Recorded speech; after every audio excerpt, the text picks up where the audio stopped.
Do you know, because I don't, off the top of my head, why are the French pissy because we have a nuclear sub-deal now with the Aussies? And the British. Right. But, like... It's because the French bailed us out in the Revolution, man. Like, I mean, does everything stem from that? Because that's fine. Listen, how many times have you dated someone and shit keeps coming up, right? I thought we dealt with that.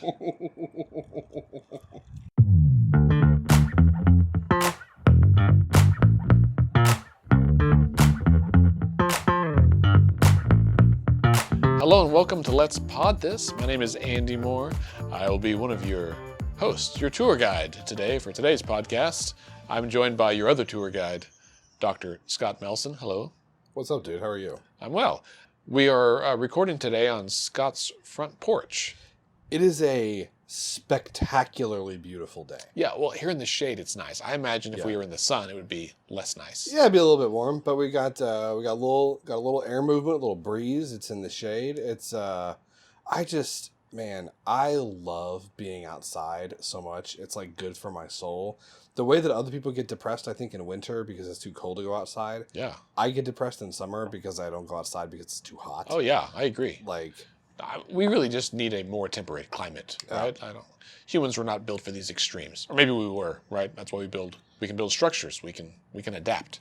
there you go. But I will agree, it is a lovely day. So, listeners, if you hear, the friendly purr of insects, a helicopter. A minute ago, there was some semi-truck on the highway that had used its air brakes, and it sounded like flatulence. Whatever is happening, that's because we're sitting on the porch. So please bear with us. I hope that you are listening to this in a happy environment. Maybe you should listen to this outside, and then the noise will feel congruent with your surroundings. You can take us on a walk with you. Go on a walk and listen to the show while you're on a walk. Right, and next week by I think Tuesday, it's supposed to drop like 10 or 15 degrees and it should be nice. Looks like I think the low on Tuesday. I think there was this David Payne, maybe somebody one of our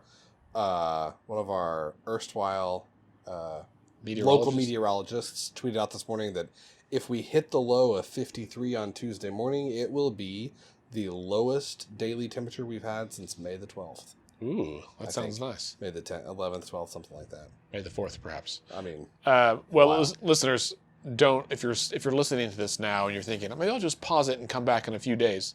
Don't do that. Well, because a lot of this information may be out of date by then. I mean, things move fast. They do, and we'll talk about that as we get into the show about how quickly news can evolve. Move fast and break things. That's exactly right. That's what they're doing in the Western Heights School District. So we'll get to that in just a moment. So we didn't record last week, Scott.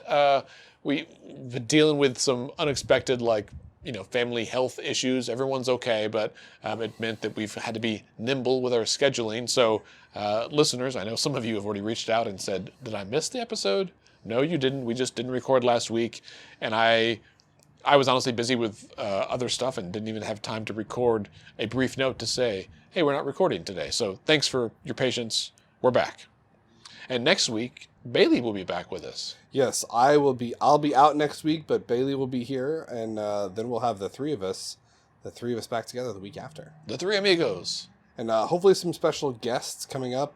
We've got some guests that we're working on to talk about some COVID stuff. We'll more on that to come as we get it lined up. Yeah, I've spoke to a couple of legislators this week and asked them if they'd be willing to come on and talk about a little session preview for next year and what they're even some of the interim studies and speak about it. Or even a session preview for November.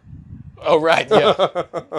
I think the downside or the problem with that, Scott, is that nobody wants to talk about it before. Well, they don't even know, right?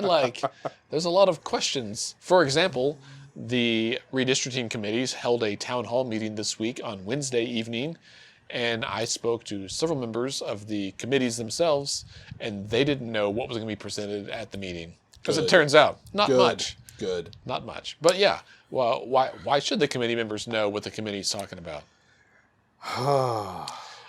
Listeners, if you're following redistricting, they didn't release anything.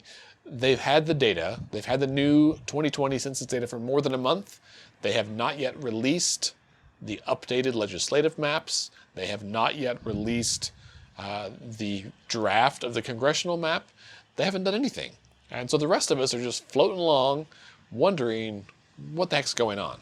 Now, and I will add, this is not in our outline, Scott, but I will add that the problem with the delay in the legislature releasing the data is that they know what district they're running in, but nobody else knows, right? You and I don't know with certainty what districts we live in when the new maps are out. So not that either one of us are going to run, but if we did, I'm right on the line between two districts based on their map that they drew back in the spring.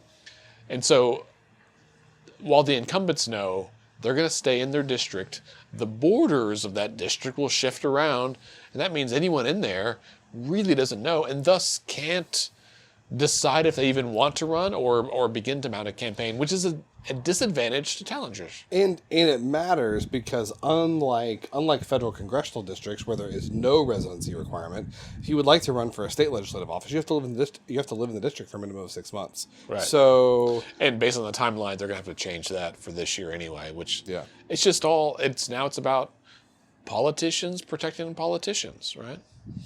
Man, I thought I was going to make it more than 10 minutes in before I rubbed my temples today. But yeah, well, here we are. Focus on the breeze that blows. It was nice. Well, Scott, let's give a few updates about things that have happened over the last couple of weeks, and then we're going to spend some time, listeners, going through the timeline of events for the Western Heights School District, because it's bonkers. It's bonkers. That's exactly right. NonDoc, Megan over at NonDoc has done a tremendous job reporting on this, and so we will lean heavily on this. And I'll tell you now, I spent probably an hour and a half making this timeline last night, and each bullet point, it's almost 3 pages. Each one has a link to a news story or two, and I will put all of this in the show notes. So listeners, if you want to go read this, just go find the homepage of NonDoc. But it even goes back it goes back so far that Abby Broyles was still a reporter for one of the first stories in 2019. That's how long it's been going on. Okay. So last week, Secretary of Digital Transformation, David Ostro, resigned from his post. Formerly, you may have heard, I think we talked about this in a previous episode. So he's been there from the beginning of Stitt's administration. And there was an allegation from Attorney General Mike Hunter that Ostro had, I don't even remember now, but done something improper, and Hunter was going to investigate him. It involved bribery of some kind. Yeah, right. So the AG was going to investigate him or file charges. Ostro was like, this is absolutely untrue. Well, since then, Hunter resigned due to a personal scandal. Reasons. Yeah. And so everyone was like, oh, I guess. And when he resigned, all this like grand jury investigation, whatever, went away, right? Everything was dropped. And then a month or so later, Ostro has quietly resigned as well. So I'm not saying there's truth to it. It's just like, this guy said I did something. I don't think I did it. Oh, the other guy resigned. And then quietly like, okay, I'm out now.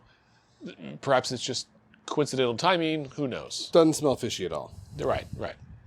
So that happened. And then also, we mentioned this. In fact, we had Joshua Harris Till on the show back in the spring. There was an effort to mount a veto referendum about House Bill 1674. This is the anti-protest bill that would basically permit someone who is, quote, fleeing a riot to run over rioters in the street and not face consequences for that. Now, the problem with this is that the definition of riot was also amended to mean people blocking a roadway. So let's say there's a line of old ladies sitting across Lincoln Boulevard in quiet protest.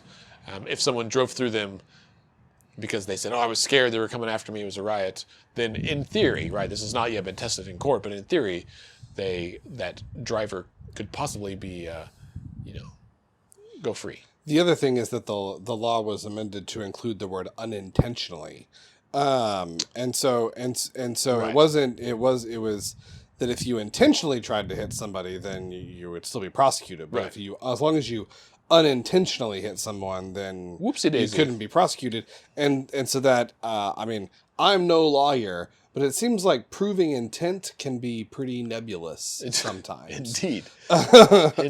So this is not necessarily the end of the story here. It's the end of the veto referendum process. There are other mechanisms by which the law can be challenged, and the people that were trying to that were collecting signatures, the groups that were collecting signatures for the veto referendum, are I think planning to pursue some of those other avenues if they can. Yeah. Maybe after the show today, Scott, we'll go out in the street here. I'll sit down. You buzz me with your car and just like nick my elbow, and then we'll have a friendly. We can create a friendly suit. You'll be the perfect plaintiff. Right. Yeah. That's right. He hit me. He hit me. All right. So that happened. Scott, what else is going on? There's a story that we didn't mention when it happened, and God bless me, I don't know how we got through the episode and didn't talk about it. I think it might have been when we had Melanie on talking about Melanie Wilson-Rouhani was on talking about the Texas abortion law. But Congressman and plumber extraordinaire Mark Wayne Mullen undertook his own secret mission to Afghanistan, trying to secretly escort some Americans out of Afghanistan. This made national headlines at the time. The congressman was upset because he tried to obtain clearance from the State Department to enter Afghanistan and was denied twice to enter. He was apparently carrying a large sum of cash and was going to use this to try and, I guess, hire helicopters to get some folks out of Afghanistan. This is a family from Texas, as I understand it. This also happened after two other congressmen went to Afghanistan. They actually did land and kind of observe the evacuation, which... but they went before the evacuation was complete. They went before the evacuation was complete, and they were pretty roundly rebuked by everybody. And at that point, the State Department and the military had said, please, please, please, American officials, do not travel to Afghanistan unless you're there on officially sanctioned business. The congressman / plumber was not there on officially sanctioned business. And there was a period of time where his whereabouts were reported to be unknown. Yeah. And I mean, and the thing is, we're like, he's, it's fine and nothing happened. So we're laughing about it now. But like this kind of unsanctioned mission in Afghanistan is like literally what led to the Bo Bergdahl situation, right? You guys remember this was several years ago. Private Bo Bergdahl, he left, went AWOL, left his base. Supposedly he thought he was going to undertake some kind of like secret mission. He was captured by the Taliban, held captive for a number of years. Multiple U.S. service members lost their lives in an attempt to rescue him. So this could literally have wound up with a United States congressman being held hostage by the Taliban, which would be exactly what you don't want. So we are, on the one hand, very glad that Congressman Mullen is safe, but also, dude. I mean, come on. What were you thinking? Right. And, he's been on TV, I think, now talking about what a bad job the Biden administration has done with the pullout of that, and like, okay, that's we can litigate that elsewhere, but you showing up with a bunch of buddies trying to sneak it through some other country with a literal suitcase full of cash, right, is not helping the situation. Right. I get you want to help, but like maybe there's other ways to do it rather than do it yourself. This is like, well, let's say you've got a plumber at your house, and they run to the store to buy some parts, and you think, I'll help. You're probably not going to help. Right. Yeah. Right. Exactly. Yeah. Other news this week. This is just, man. You read some of these stories, and you're like, okay, that's a move. That's something that you can do. That's a move. Governor Stitt has requested an investigative audit of the State Department of Education. There are a number of kinds of audits that the governor can request the state audit to perform. An investigative audit is one that is looking not merely to make sure that all the T's are crossed and all the I's are dotted, but is actively looking for wrongdoing, for misuse of funds, and anything happening that might be breaking state or federal laws in terms of education, in terms of the way that the Department of Education is using its funds. Governor Stitt was quick to point out that this is the first investigative audit in the history of the State Department of Education, and that this is part of his commitment to transparency and accountability in government to the people of Oklahoma. It's not clear, as an aside, whether kicking 2 physicians off of the board of the Healthcare Authority on a Saturday afternoon at 4 o'clock in between 2 football games is also part of his commitment to transparency and accountability. But that's really a different story. I'm not bitter at all. This was an audit that was called for by 22 state lawmakers. Supposedly the impetus for the audit was the wrongdoing that Epic Charter Schools was found to be engaging in. Looks like there was some pretty substantial missteps on their part and how they were using their funding. And a component of that was, I think, the audit that State Auditor Cindy Bird did of Epic was like, and there was improper or oversight. Yeah, insufficient oversight by the State Department of Education. Right. However, that's the shot. Here's the chaser. State Superintendent of Higher Education Joy Hoffmeister was pretty quick to fire back to note that the department has undergone something like 20 audits in the last 6.5 years. She also noted that Governor Stitt's Secretary of Education, his Cabinet Secretary of Education, has to personally sign off every week on any expense over $25,000. So her implication there is, if there's a substantial misuse of funds going on, it's been signed off on by a member of the governor's cabinet. Right. Who, I will add, has already declared that he's gonna be running against Superintendent Hoffmeister next year. She's termed out. Yeah, he's gonna be running to replace her. Yeah. I wonder if she'll be running for anything. I don't know. I mean, the chatter on the tweeter is everyone wants her to, but everybody's asking. That's for sure. Yeah. So we'll see an investigative audit of the State Department of Education will begin here in the coming weeks and months, and we'll see where that leads. You know, I think there's a lot of people that are questioning: is this something that is this political? Is this a political move? Is this a yes. Yes. It's the answer. Well, so this also goes back to the fact that Governor Stitt, when he was campaigning or when he first got elected, I think campaigning, pledged to audit the 12 largest state agencies or something, right? Like, he was like, we're going to audit everybody, which at the time we had just gone through some shenanigans at the Department of Health.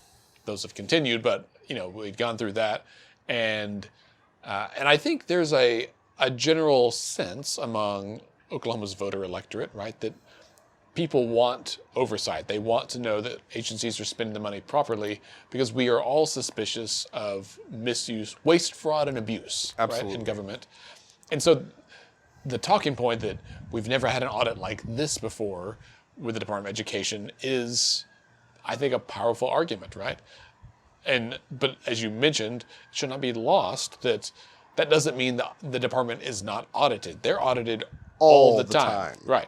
And also, I think Representative Andy Fugate from Del City said this on Twitter the other day, that the vast majority of funding from the Department of Education is spent by local districts, right? And so I'm curious to see what the audit will reveal. Like, is it because the state basically is a pass-through for a lot of this money? Now, they do a lot of work as well, but I'm very interested to see what happens here. Agree.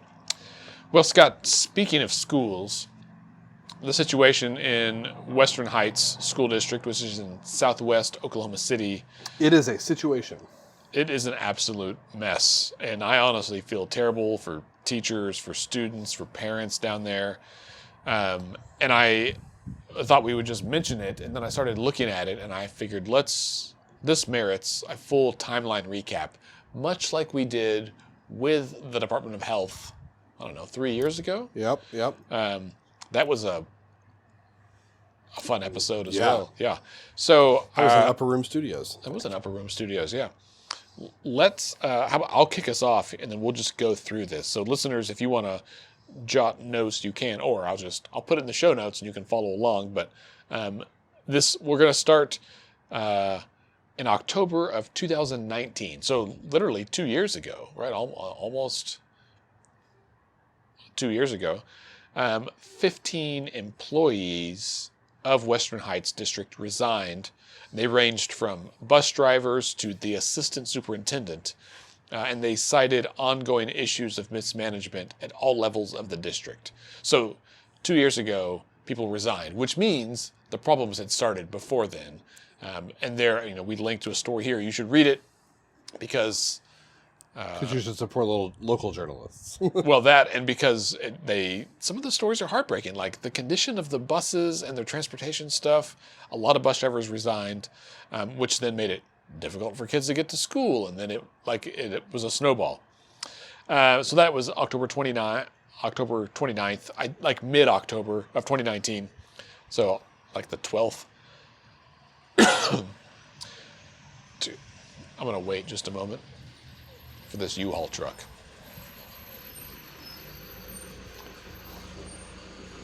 That appears to be dropping off a package for me. They drive so fast. Yeah, they do. They have really tough jobs. Oh, yeah.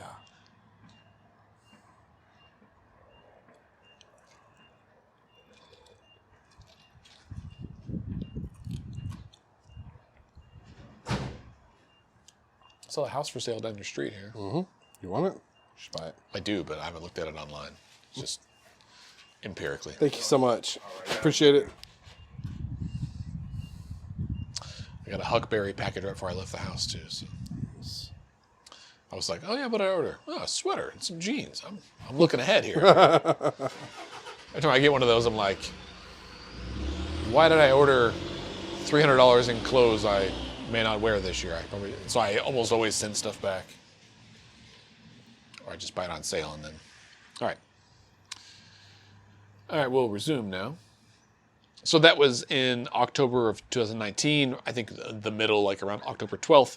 2 weeks later, so still in October of 2019, parents in the district requested an investigation into the district for those issues that everyone resigned for. Specifically, they wanted an investigation into Superintendent Mannix Barnes, who's the name you're going to hear a lot in this description. That is quite the name. Yeah, Mannix, Mannix Barnes, because his salary was $220,000, which is a lot of money for a superintendent of any district, much less one that's not very big, and the fact that the chair of the Western Heights School Board, a man named Robert Everman, is Mannix Barnes' former employee when they both worked at a casino. And as we'll talk about later, these two dudes go way back, and they've been intertwined in all kinds of stuff. Obviously, Scott, if you worked at a casino, you were qualified to run a school district, right? Those are sure a lot of gambling going on in elementary school. But before we go on, I think, Scott, it's important, we mentioned his salary, but it's important to discuss the full compensation package that Mannix Barnes had at the time. I sent this to you last night, and I was like, what? You know the emoji with the wide eyes? I got several of those in response.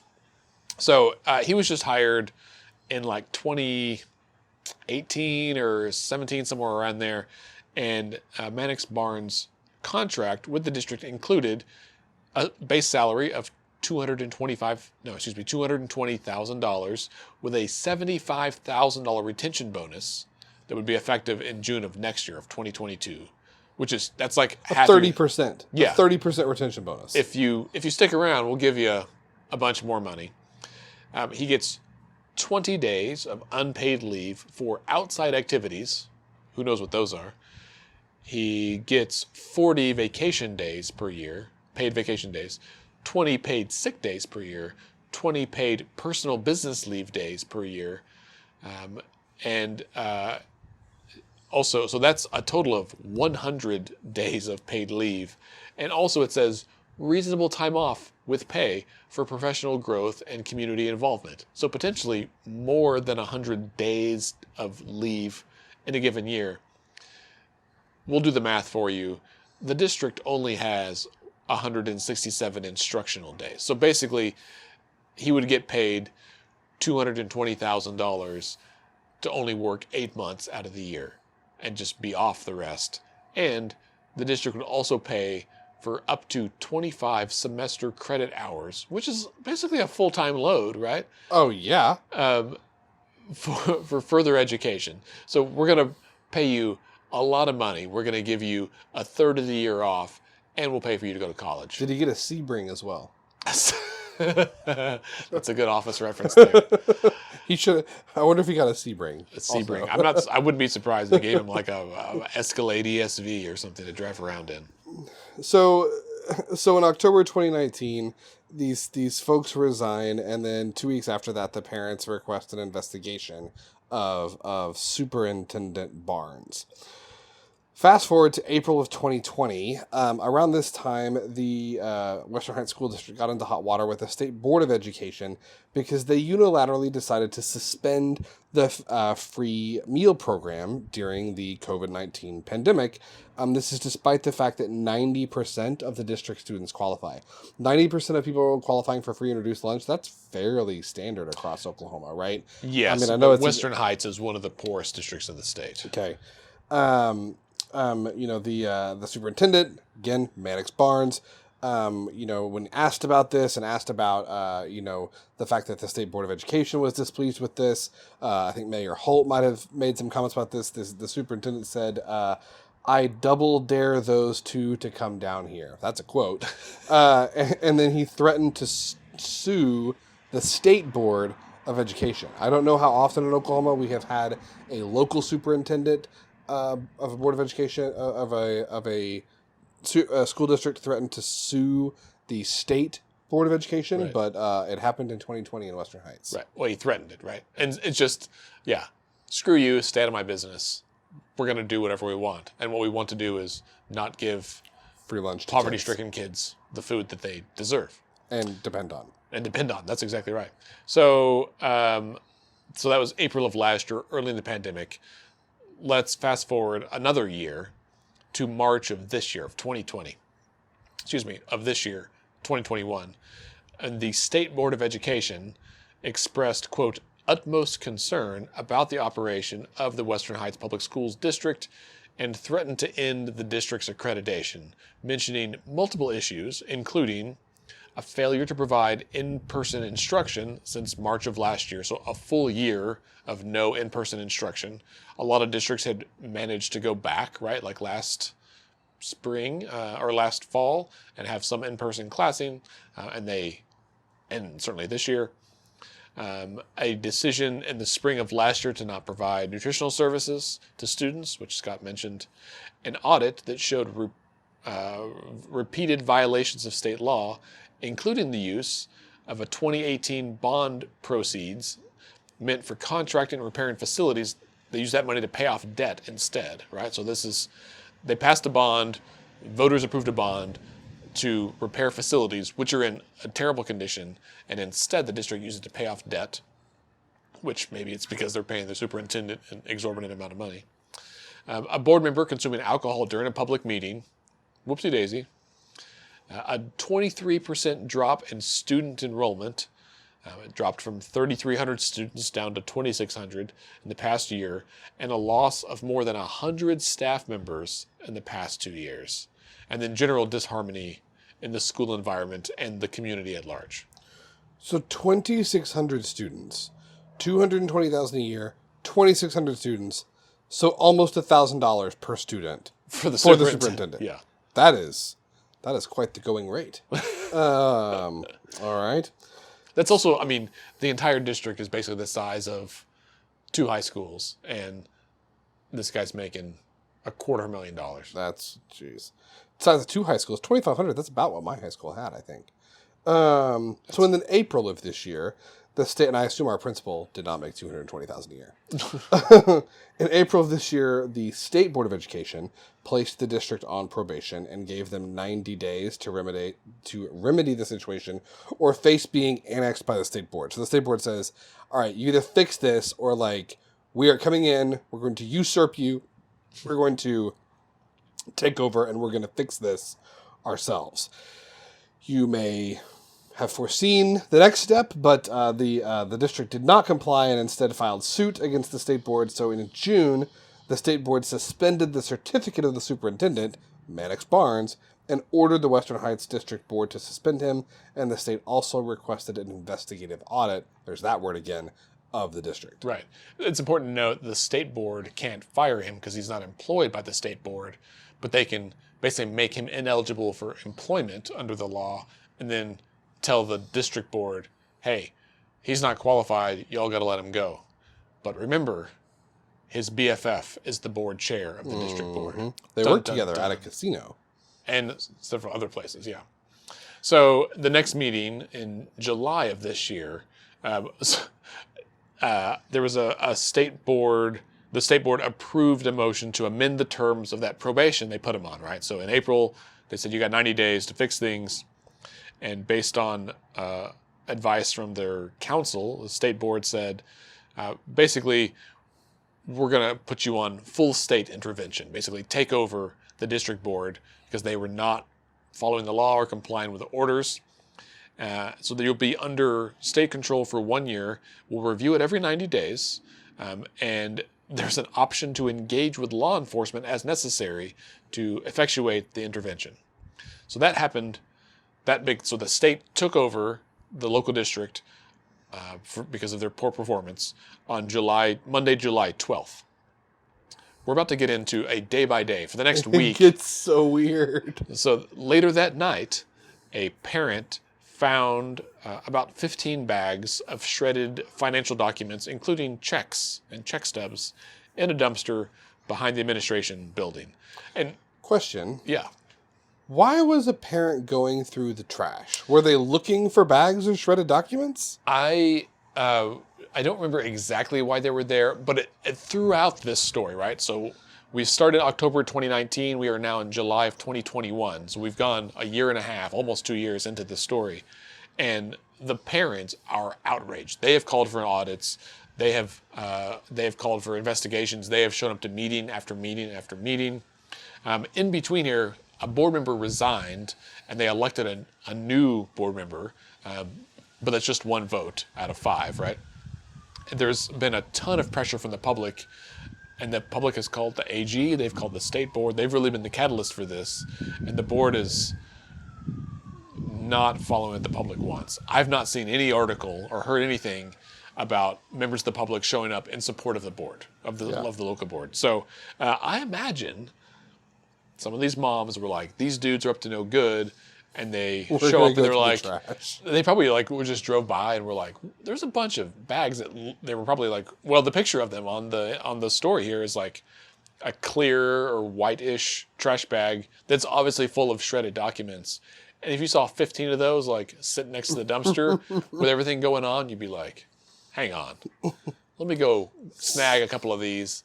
And they found them and they were like, yo, I'm calling the news. Seems fishy. Yeah, and they pulled out some of the stuff and started putting it together, and they were like, oh my God. Now, I don't know if any of that is wrong, right? Like, it's normal to shred old financial documents, but the fact they were doing this the same day the state board took over is suspicious. Coincidence?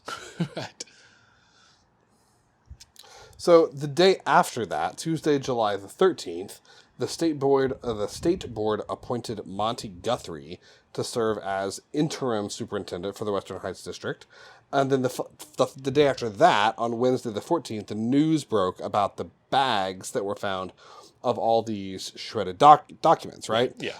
So then the district board president, Robert Everman, who, as we have noted, is buddies with ousted superintendent Mannix Barnes, at this point, he scheduled a board meeting for Thursday, July 15th.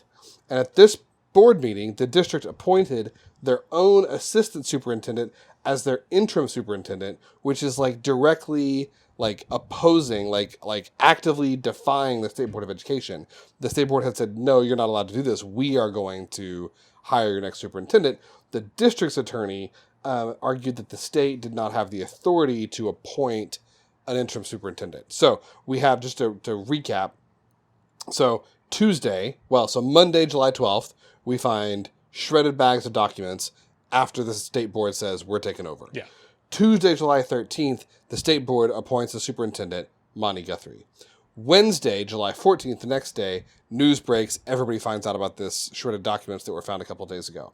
Thursday, the Western Heights School Board meets in an emergency meeting and says, no, Monty Guthrie, you sit down. We are hiring our own person, which is our own assistant superintendent. That's going to be our superintendent because we don't recognize that the State Board of Education has the authority to appoint a superintendent for us. So then Friday, the state auditor and the State Department of Education show up to do their initial site assessment for the audit. So, after all this happened, this was already scheduled, and then they show up like, oh, geez. What are you guys doing down here? So that was all in that 1 week. That's quite a week. One hell of a week in July.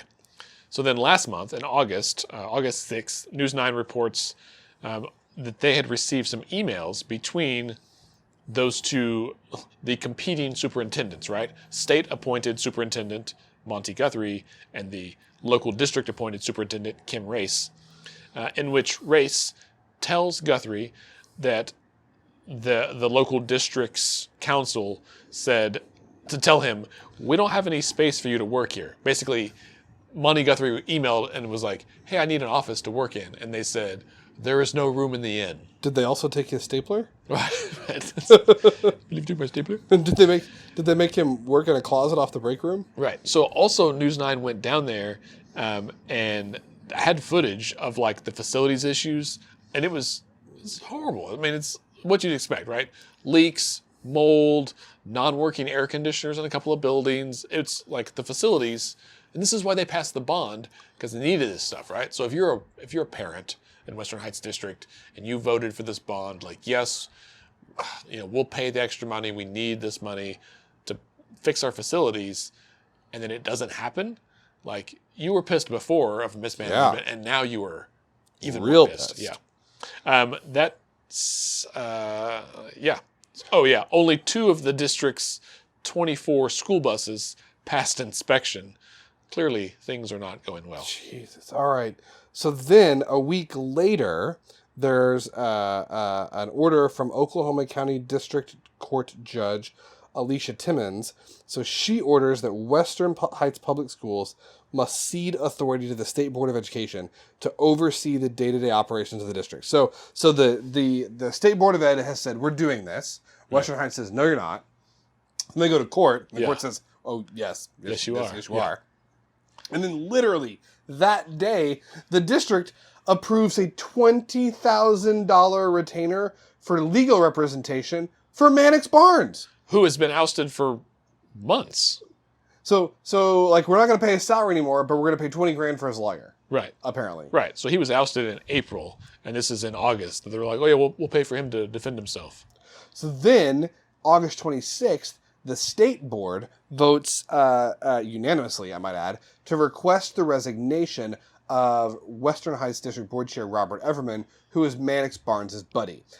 State board member and OU football star Trent Smith said Robert Everman is a scorn on your school district and a cancer in your midst, and he needs to be removed as soon as possible. I only regret we can't do more today. That is a quote, ladies and gentlemen. That's a good quote. That's a great quote.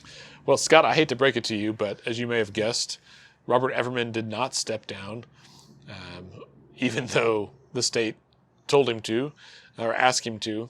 In fact, just last week, here in September, Everman made headlines again in yet another bizarre manner.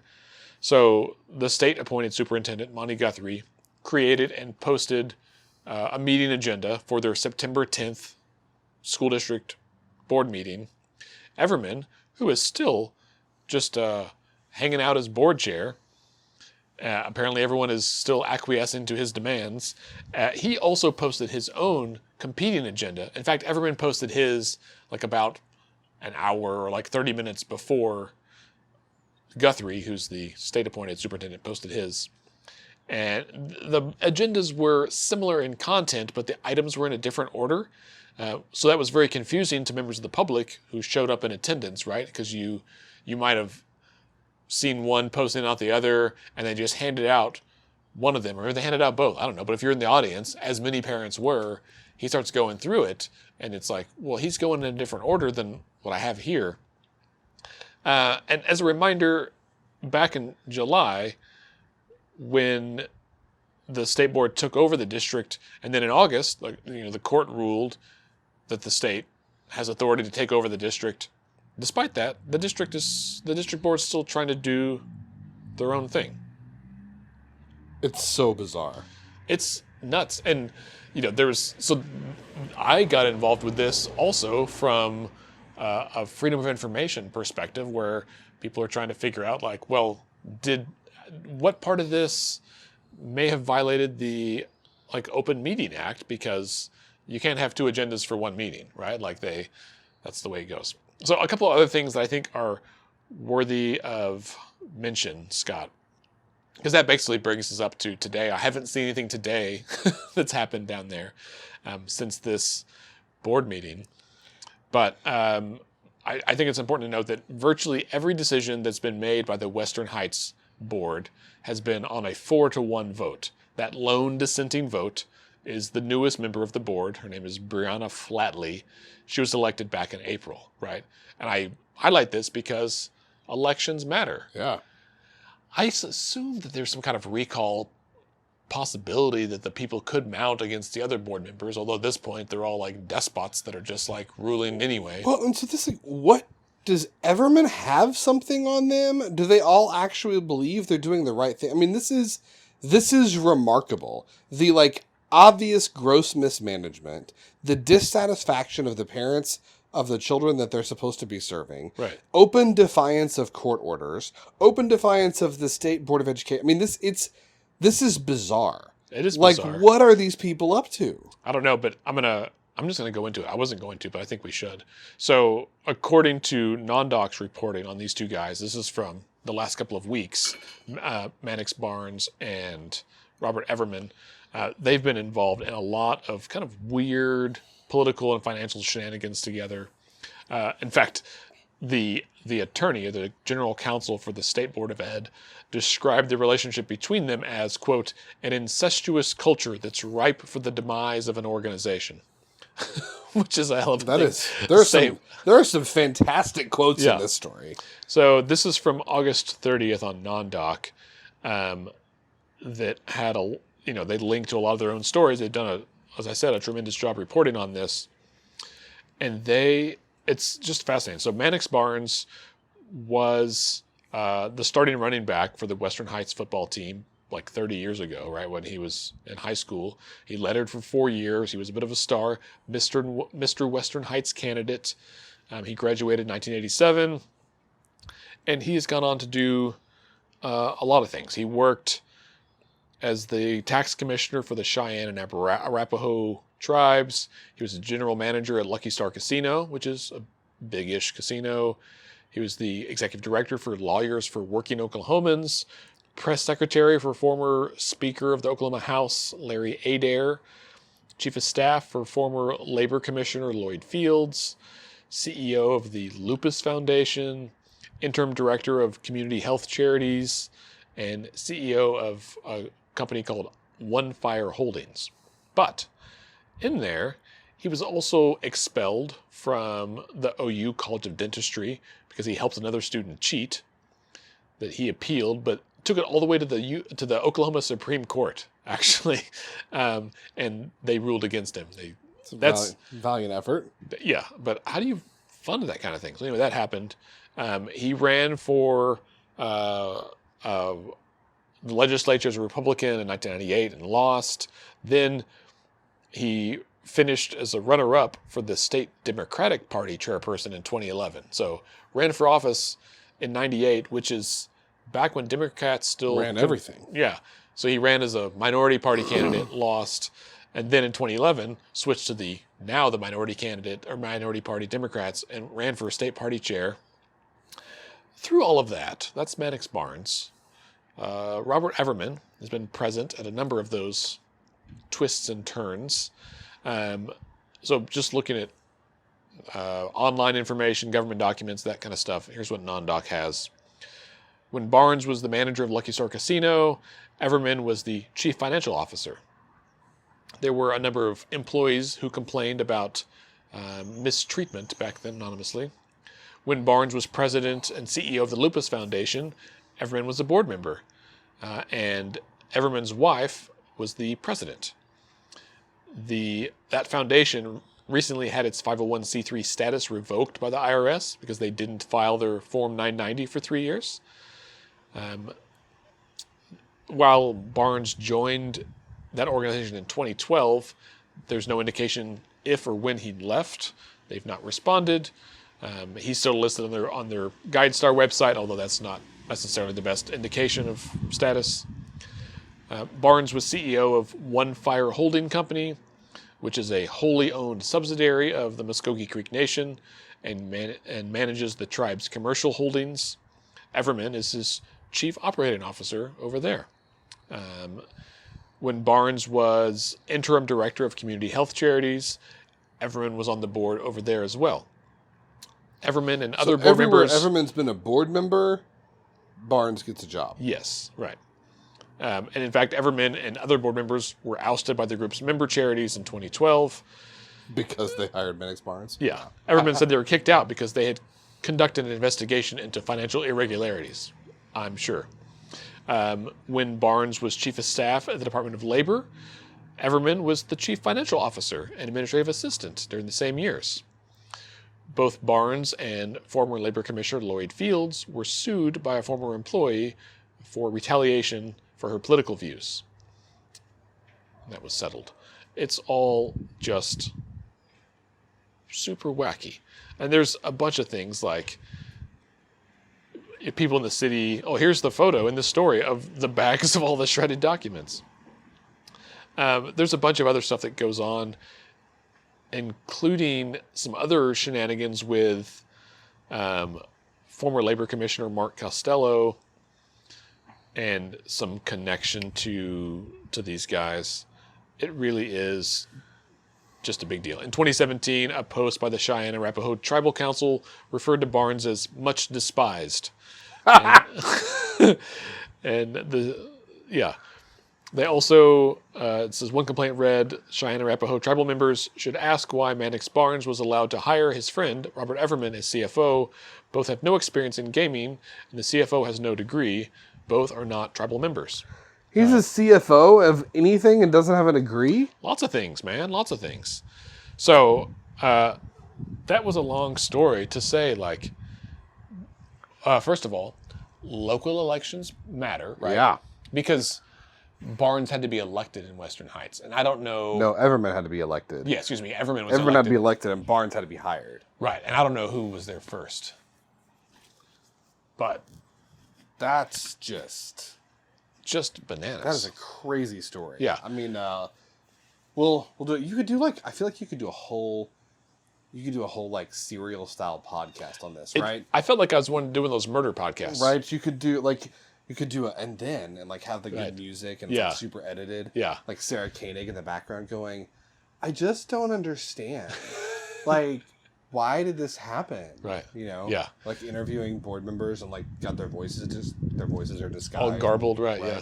Then in the middle we cut for an ad from Parachute Sheets or something. Yeah, one of those things. All right, listeners. Well, I know this has been a different kind of episode because we just kind of read this timeline and didn't really get into the weeds of like implications of these things, aside from saying that local elections matter. And next year? 2023 we'll have school board elections. I don't think it's next year. Yeah. So pay attention. Oh, on that note though, Scott, listeners, if you live in Edmond, there is a vacancy on your school board right now. The Edmond School Board District 5 which like starts around, it's like northwest Edmond. So it starts around 2nd Street and then goes like 2nd and Santa Fe and goes north from there. It's a big section, goes way up. That the person holding that seat resigned. It's vacant. They're not having an election right away. They're soliciting applications and they will appoint somebody. So if you've wanted to serve on a school board and you live in that district and have lived there for at least however long, 6 months, I think, and you want to be on the school board but don't want to campaign, well, maybe here's an opportunity to get appointed. I don't know what you got to do. I assume there's some kind of, below the surface campaigning going on, but it's worth throwing your hat in the ring, right? I texted several people last night. In fact, my ex-wife lives in the district, and I'm going to tell her tomorrow at soccer to see if she's interested in serving on the Edmond School Board, because school boards need good people. That's right. Otherwise, you get folks like Robert Everman, and we don't want that. So there we go. All right, listeners. Well, thanks for tuning in this week. We'll be back next week with me and Bailey. Scott, you won't be here. I will not be here. But Bailey and I, and Bailey and me. I guess that's the proper grammar. There it is. And then in 2 weeks, you'll have all 3 of us. That'll be delightful. We'll have a group hug or something. Indeed. Maybe we can even do it on the porch again. It'll be 20 degrees cooler. Oh, we may be fully into fall by then. It'll be great. All right, folks. We'll have a good weekend, a safe week, and remember that decisions are made by those who show up. And remember that decisions are made by those who show up.